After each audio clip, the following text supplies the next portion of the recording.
un leader azali pe modèle. C'est un exemplaire. Un leader yé mutu. Okoki jamais ko contrôler batu bazali ko yiba, soki yo mopoza ko yiba. Vous en fatigue à vous contrôler. Oh, tout est parce que d'abord que yo peut-être mutu ko kumba bilo ko faut ba sibalter ba bazana simano ba ko sala ba makambwana. Yo mais siko po sala ya il faut yo po tikela ba espace et puis yo poza ko zo. Ndira ngo ba sala. Ya mais siko po ne ba lo mo yiba ngati ba yiba. Ah bon, voilà to ko lobela ngo appel mais en attendant, okoya ko mettre mo yiba ngati ba yiba ye. Les chefs ana soka limité ba yiba. Mais ye maza ko yiba. C'était impossible à contrôler ya moté. Adage wana place esimba te to ko lobela ngo après. Mais maman li kamutani ko lobela awa été. Joseph, quand en Égypte, azalaki en charge de la provision. Ya mbula wana ya 7 ans. Na provision annexée à mbula zalikoya. Joseph a aidé qui fait Égypte qui est nani. Pharaon, koyem c'était mon konzi Pharaon. Aux appels obligés au bana ko charger. Mutu nyos na Égypte awa. Pour le gouvernement na emata malamu afuta ka taxe à 5% haku. Haku ni tali ko sakotsa yango ezali Joseph na Égypte. Égypte mpako ezalaka te. Mais il faut poser Pharaon question, mais comment on lit l'économie en boka et mata, n'attend qu'on s'allie qu'on soit mpaku na maboka bate. Pour l'État t'es arani. L'État t'es arani le côté. L'État il faut foutre travailler, il faut foutre armée, bas soda balia kambongo ya kosakanate. Minduki, maintenance, logistique ya soda. Oko foutre la bango ndenge, oko supporter bitumba ndenge soye ko ya. Il faut ça la bango na banque. C'est comme 5% on a pesé mingi dans balon. 5% yo ça on a mingi mais 5% normalement non parce que to ko ya ko le version comme pourcentage on a validé ni ba tiaka sur pourcentage mais ko ya ko mona été 5% o ya bampako o ko ta kina Égypte tina data lelo yo sauf les étrangers na Égypte ba futa la 5% na nini na l'état mais c'est comme mikolo on a monnaie comme na 6%. Bon, na yebite, go en attendant na yebite, mais en attendant tout ce qu'on a fait, Joseph na leadership ba pesa qui est, Amérique a bougé économie à Égypte, a supporté mon continent, a supporté chef na leadership na qui mo kambeza na qui na à côté si ligne, alors il faut mpako pepe fa futa ka mpako, ko mpako na moto ko bala bala. Ya moto ko futa ba misala ndenge na ndenge, ya moto ko tongela ba école, ba misala nyo c'est-à-dire public. Yangwana c'est on a mutu que chaque pays au monde, ce qui pays wana eyebi ko grouper ba mpako te. Ba ça va commerce ko charger on taxe officiellement et na caisse l'état. Pays wana zo que nulle part, cité wana zo que nulle part parce que chef a cité a organiser cité en fonction bon eza ko kota na caisse. Mais ce qui au moins que il faut ba ça na infraction pour bon e kota na caisse. Wana ba mi konti ba ko lukasko ba makambo. Ba ko souhaiter ba crime ezala na cité. Pour pas profiter pour bon ça gagner côté mais normalement non normalement au sein du gablo il faut foutre en papo au sein du magasin il faut foutre en papo yo mutu pe oza ko travailler compagnie ozali ko sala la compagnie il faut foutre en papo selon en fonction ba travailler bon on so ozali ko ya ngai te no ba frère bona na mala makamanga ozali ko bimisa ngai l'impresario te émission pe oya la vérité mais ozali ko kamana nini la biblia. Comment Joseph, en tant que leader, en tant que Bokambi, a organisé qui taxe Égypte pour un avantage à l'Égypte. Na yebete batu boni ya ofuta mpako te ngwana za ko ladela ngai. Mais tiens on a mutu ete bato ba collection ka mpako partout monde balinga ba hote site na Bible tozali ko lobela kaka Bible. Okoya ko mona ete bato na Bible ya ba zalaki en charge au collection ba mpako ba profita ka pe ko benda ba mpako wana. Ba douanier na Bible bazali Zakayo aussi autant histoire Zakayo. Matthieu ngeza koma malamu te. Poni koma Matthieu ça Matthieu est disciple Jésus. Oyebi ke Matthieu azalaki na réputation ya mabe. Pas la taxe azali collecteur de taxes de taxes. Azali neta Zakayo musane okongola ka mpaka avant Jésus abenda ye. Judas Iscariot c'était un politicien. Politicien musane sous la mpaka ya o Judas ngaki la ratro.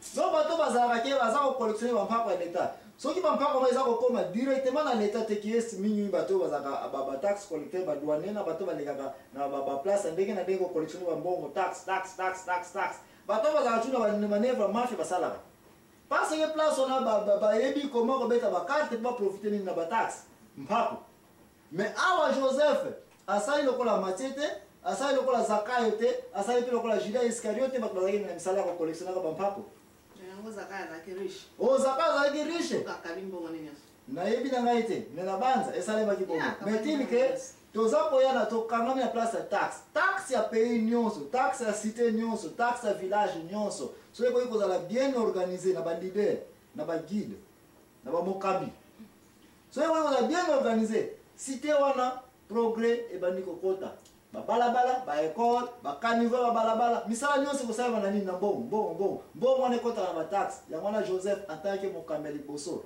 eloko ya liboso asalaki na Egypte kofutisa bato mpako mpo mbongo ekota na nini na service national na trésorerie nationale mais bato mpe bazali na bible oyo basala mpe biloko ndenge wana ke bapesi bango baresponsabilité ki leadership oyo ya kokende kocollectionne bampako mais bampako yango ntango bakendaki ndambo bakomisi na leta ndambo na baposhe na bango Matthieu Zakayo bato wana bazalaki na misala ya ndenge wana Jésus alingi misala boye abendaki bango botika misala oyo ya pamba taxe ya leta eza ya leta bato oyo bazali kofuta bampako na bagouvernement bazali kofuta mpako nzambe aza koappuye ki leadership oyo donc soki ozali leader ozali mokambi oza na role ya kofaire collection ya bampako nzambe aza na nsima na yo parce ke oyebi su Jésus Christ amba bakutaki na kota gali baza kozoka baarete bango babi bokoleka te mpo na nini hafu likambo wana bafundi Jésus me yo na bato na bofutaka nini mpako te Jésus Christ est en train de oh mais bino depuis tant de kotambola ba tokolisa bimo bambongo donc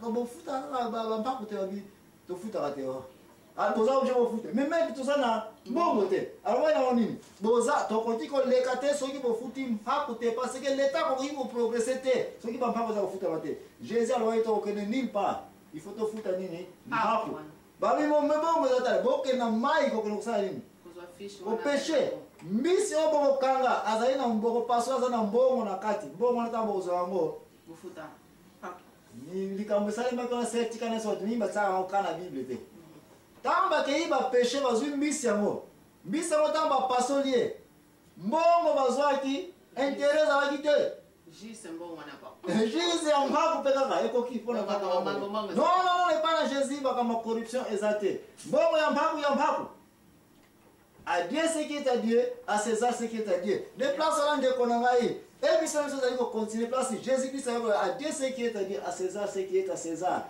Biloko ya leta il faut qu'on respecte yango. Mboka nyonso, cité nyonso. O ezali ko sala molende na bampako te. Que ça leta ko na zéro. Et ce que ça leta na zéro, pays na économie za nini? Na se. Ngai l'impresario Joaquim Zambonta nzali ko zonga. Na ko continuer ko répondre mama ali na ba leader nyonso asili ko pesa ngai David, Joseph, Josué, Moïse, na Joseph na ba okati ko pesa ngai n'est-ce pas na ko tante ko na kaya moko na moko ko yeba mokambi oyo makamuni na asala ya malamu e comment ba sala yango qui est modèle mais si tout à l'ampasi oyo ezalaka pona yo leader est-ce que c'est na avantage que la repos au moni place ngana lobeli ba avantage ya kozala chef ya Joseph rien asali musala na yaka pa futa wandenga za kufutama pas d'avantage c'est au contraire aza ko travailler nini dire ko le kabatu nyonso po akokisa nini mission na avec succès ndeko mo keni musika tenga ile impresario Joaquim Zambana kat na émission oyo ya rôle ya guide accompagné mama Ali mtazali nani activiste merci activiste liga kwa mtazali ko sala nini mtazolo bana place ya bato baza ba kokolo bati pour vous autres la mission na télévision moyen pour loba mino kwa mino ezali na so bana place mino na so poser que ba question na place na bino merci mingi donc nous allons répondre à mission